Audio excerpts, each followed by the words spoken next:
उल्टियो ना यहाँ लिखना लिखू नहीं।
क्लास 9th का पहला चैप्टर का सेक्शन 4 का टॉपिक है did women have a revolution. क्या फ्रेंच रिवॉल्यूशन जो 1789 में हुआ वह उस रिवॉल्यूशन से फ्रेंच वीमेन को जो है सो फायदा हुआ।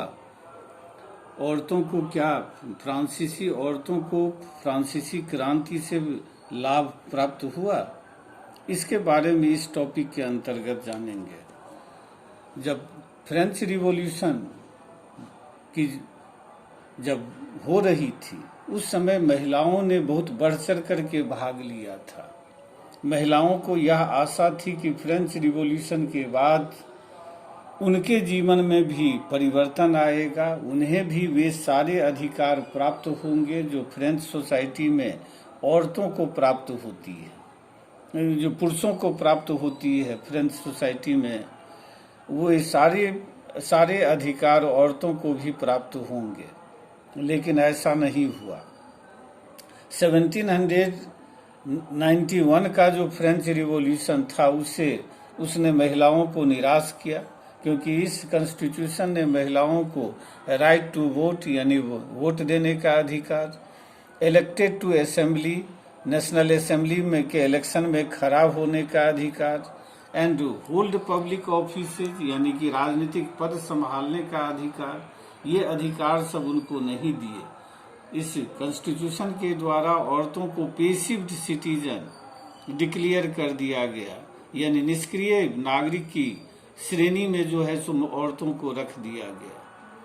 इससे फ्रांसीसी औरतों में बहुत ज़्यादा नाराज़गी थी और फ्रांस के अलग अलग शहरों में महिलाओं ने अपने अधिकारों को, राजनीतिक अधिकारों को प्राप्त करने के लिए अपनी मांगों से सरकार को परिचित कराने के लिए, अपने अधिकारों के लिए संघर्ष के लिए, इस सब के लिए महिलाओं ने 60 राजनीतिक क्लब जो औरतों से संबंधित थी वे बनाए फ्रांस के अलग अलग शहरों में। उनमें सबसे बड़ा और सबसे प्रसिद्ध जो महिलाओं का पॉलिटिकल क्लब था उसका नाम था the society of revolutionary and Republic women. और बाद के समय में फ्रांसीसी क्रांति में के तुरंत बाद महिलाओं का इसका लाभ नहीं प्राप्त हुआ। जेकोबिन क्लब के समय में औरतों के जितने भी पॉलिटिकल क्लब थे उनको बंद कर दिया गया, उनके पॉलिटिकल एक्टिविटी पर बैन लगा दिया गया। कुछ औरतों ने जो इस गवर्नमेंट के इस ऑर्डर को फॉलो नहीं किया उनको जो है सो फांसी की सजा दे दी गई, बहुतों को जेल में बंद कर दिया गया। लेकिन अंततः 19th और 20th सेंचुरी में दुनिया भर में और फ्रांस में भी औरतों ने जो अपने राजनीतिक अधिकारों के लिए जो संघर्ष किया उसमें फ्रांसीसी क्रांति के समय फ्रांस की औरतों के द्वारा जो संघर्ष किया गया था वह दुनिया भर की औरतों के लिए प्रेरणा स्रोत बनी रही। फ्रांसीसी समाज में औरतों की स्थिति जो है सो अच्छी नहीं थी। जो नोबिलिटी क्लास के और जो मिडिल क्लास के जो परिवार की औरतें थी उन्हीं को मात्र पढ़ने का अवसर मिलता था, लेकिन वो पढ़ लिख सकती थी, लेकिन कोई जॉब करने, बिजनेस करने, आर्टिस्ट बनने इस सब का अधिकार उनको नहीं था। इसके अलावे उस समय औरतों को अपने मन से शादी करने का भी अधिकार नहीं था। उस समय की जो गरीब परिवार की जो औरतें थी वे अनेक तरह के छोटे बड़े काम करती थी अपने घर को चलाने के लिए।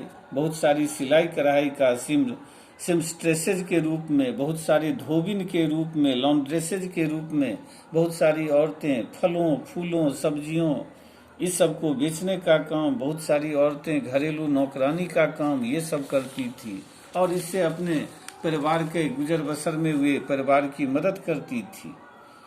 यद्यपि फ्रेंच रिवॉल्यूशन जब हुआ तो रिवॉल्यूशनरी गवर्नमेंट ने शुरू में महिलाओं की स्थिति में सुधार लाने के लिए कई कदम उठाए और जिनसे उनकी स्थिति में परिवर्तन भी आया। जैसे कि रिवॉल्यूशनरी गवर्नमेंट ने कानून बना करके लड़कियों की शिक्षा को अनिवार्य कर दिया गया।